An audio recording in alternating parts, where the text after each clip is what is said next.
the three protagonists that will take part in the event final here in Los Angeles: Northstar Canada, New Zealand, and Australia. Stevie, I'd say Northstar Canada is the newest to this group, but Giles Scott is not new to this kind of racing. No, and they were so close to winning in Sydney, weren't they? They're going to have the bit between their teeth, that's for absolute sure. Same for Slingsby and Burling, you know, had a terrible event in Sydney and disappointing in New Zealand, but I think with this Canadian crew, you know, Annie Hager and Giles seem to have really found their feet in terms of mapping out a course around the racetrack, and Billy Gooder, well, he's renowned for pushing the ride height really aggressively. He was on fire yesterday with it. He'll like a little bit more breeze, and I think in these flat waters, it's going to suit Billy. And then let's talk about New Zealand, Hannah. They have been the class. They are always consistent. They always have so much talent on board.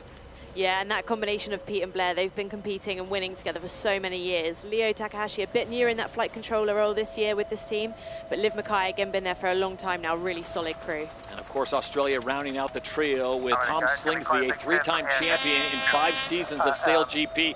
Stevie, he's got all kinds of talent surrounding him as well with Waterhouse, Chris Draper, and Tosh Bryant. Yeah, I think Draper's been a great addition to the team, and Slingsby now seems to really have it in light air.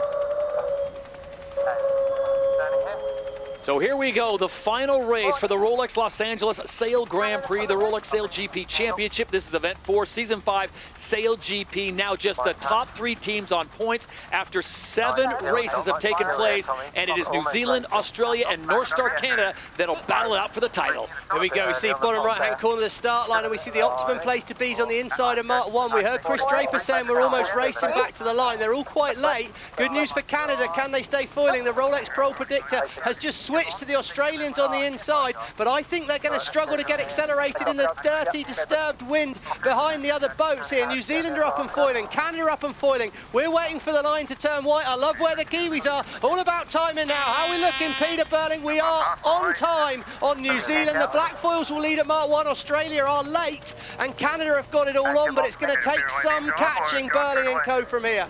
Looks okay. As they approach mark number 1 here at the event final, worst case scenario for Northstar Canada, Australia, it is the Black Foils up and foiling and pulling away, pushing almost 70 kilometers an hour. These manoeuvres are now crucial. We heard it's all about really sticking them in. Tom Slingsby saying we should be sticking the manoeuvres, it'll be a mistake not to. Canada turn early. They look to cut the corner on the New Zealand crew. Who's done the better manoeuvre? Speed-wise, Canada look pretty good.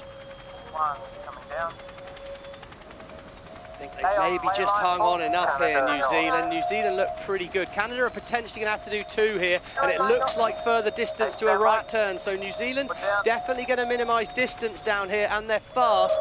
It's going to be good news for the Kiwis. Maybe a little too aggressive too early from Canada, but they will have a split at gate 2, and we will see who finds more wind after this downwind gate. So it almost becomes a 2-boat race now, with Australia really getting off the line late. It is the Black Foils, New Zealand, opting for the right-hand side there, and Northstar Canada going left. Look like pretty good for a left turn there for pressure. Lisa, what are you seeing on the water? Are you turning left or right? I still think out of the odds, the right-hand side has been working the most. Canada looks pretty lit up, so it's really coming down to the executing manoeuvres, but where New Zealand is where it's been working best all day. Right now, the Canadian boat is on the foils. The Kiwis have manoeuvred, fell off the foils, but they're back up and going. As we see from the Oracle Cloud, we got the wind velocity very similar across the course right now. Not a lot in it. It's going to come down to executing good manoeuvres and who's found the best angle. Brilliant tack by the Canadians there. Stayed on the foils. Will be a gain, but it still looks like advantage New Zealand as they have the right of way. And Australia back in the mix, so they are now sitting currently in 2nd place as they pick that left-hand side, and watch the Canadians start to close this gap. Looked like quite a lot of bias at that bottom gate. Looked like the Kiwis and the Australians sailed a lot less distance to me, Hannah. Do you think that's right? Yeah, and that left turn's been favoured all day, really. But I think if you're the Canadians and you're in 2nd, you want to go for the win, so you have to split and then see what happens from there. That's exactly what they did, but now no one able to track down Peter Burling and New Zealand. They came off the line fast, Stevie, and that has been the story really all day today and a little bit of yesterday. Get that start, getting clean air, and you stay away from trouble. Yeah, I mean, even there's a bit more space now, so we can see as the Kiwis turn here, they've not done a great manoeuvre. They're just making a few little errors every time they turn the boat upwind here, and the Canadians did stay on the foils. See, Canada are still foiling, and this manoeuvre back, Canada will have the right of way. Can they stay foiling?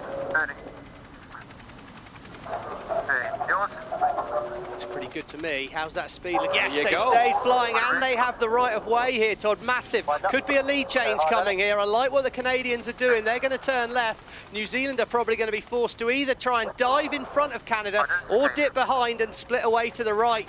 Big gain by the Canadians, all down to brilliant handling from the crew. Back it away in 3, 2, 1. Back it away. Not that tricky of a cross right there, as Canada with the right-of-way opts for that other side. They split the course again. Australia drops back into third place. So it is Canada on the water with a slight lead over the Black Foils of New Zealand, who got the whole shot. They led at mark number 1. Definitely got good wind on board the New Zealand boat at the moment. When they meet back up, they're going to meet back up in about 20 or 30 seconds, maybe 30 or 40 seconds actually. New Zealand will have the right of way, but it'll all be who's lined up for this bottom gate, and can the New Zealand boat make Canada have to take avoiding action? New Zealand might have fallen off the foils again here, Todd. I think they've missed another manoeuvre, and Canada are making no mistakes. Billy Gooderham, silky smooth. Yeah, Canada, New Zealand are off the foils. Another error by the Black Foils, and that's another big gain for the Canadians. This looks pretty good for Northstar Canada at the moment. And Hannah, here's my question. As Canada comes in here, are they going to opt for the left-hand side this time, where Lisa Darmanin was reporting more pressure? I think if they can make it in, then that would be the smart decision. It has been strong all day, but it's just whether they have to sail low and slow mode to get there, if they pick that line just right. Couple of waves. What a turn of events after just one leg, with New Zealand looking like, Stevie, they were going to check out and run away with the victory here. And Giles Scott said not so fast, as he is now pulled into nearly a 200-meter lead. Isn't it interesting, Todd, in sport, how it all comes down to that error count and unforced errors making this trick. We're not saying it's easy to manoeuvre in these boats. It's really, really hard.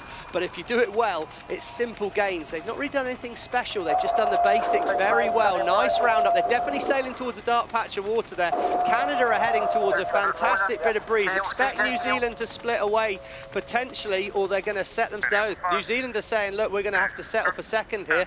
They want to just make sure they stay ahead of Australia, and it'll be Australia that look for magic on the other side of the course. But Canada right now, wow, Northstar Canada looks like Giles Scott could be bringing home his first Canadian win. Turning up here in 2, 1, turning up. Tom Slingsby makes the turn. He splits with the Kiwis, and now it is on. The lead is now down to 150 meters as they make their way up to the top of the course. Then it'll be a right-hand turn into the finish line.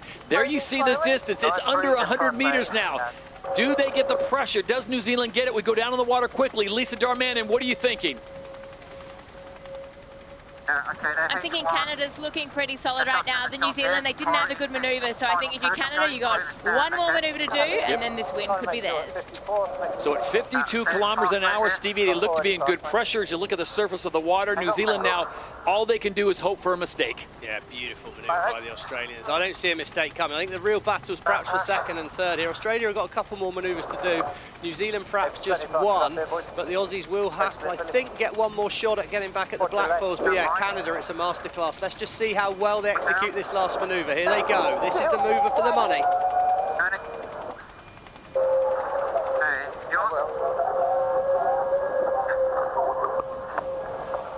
That was absolutely perfect. Billy Gooderham has got that boat on rails right now. They are nailing it round the course here.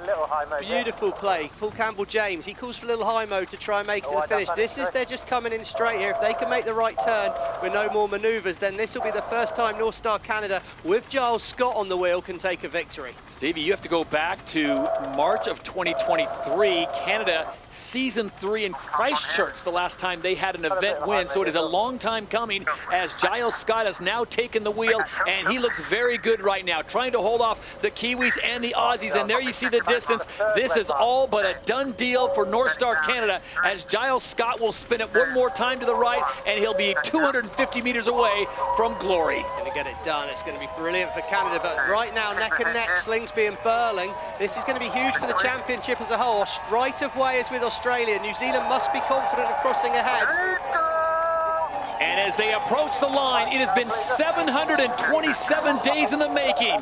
The Emirates winning moment goes the way of Northstar Canada. Elbows up for the Northstar Canada across the finish line. Wow, what a result by them. Giles Scott bounces back from Sydney disappointment. The greatest neighbors to the north, as Canada comes to Los Angeles and claims the top prize. The Kiwis will hold on for second, Australia third.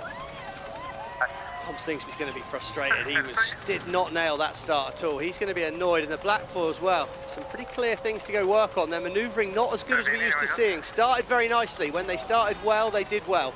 But there, they just didn't quite have the manoeuvres down. They'll be happy with a second, though. Yep. Championship as a whole, those 3 teams will be good. But that's exactly what Canada needed. They needed an event win. They've got an event win. Huge for their season 5. Canada was sitting in 6th place overall coming into this event. You tack on 10 more points for the win here, and that will certainly bump them up the ladder. Once again, it's Canada getting the win at event number 4. The Rolex Los Angeles Sail Grand Prix goes the way of the Canadians.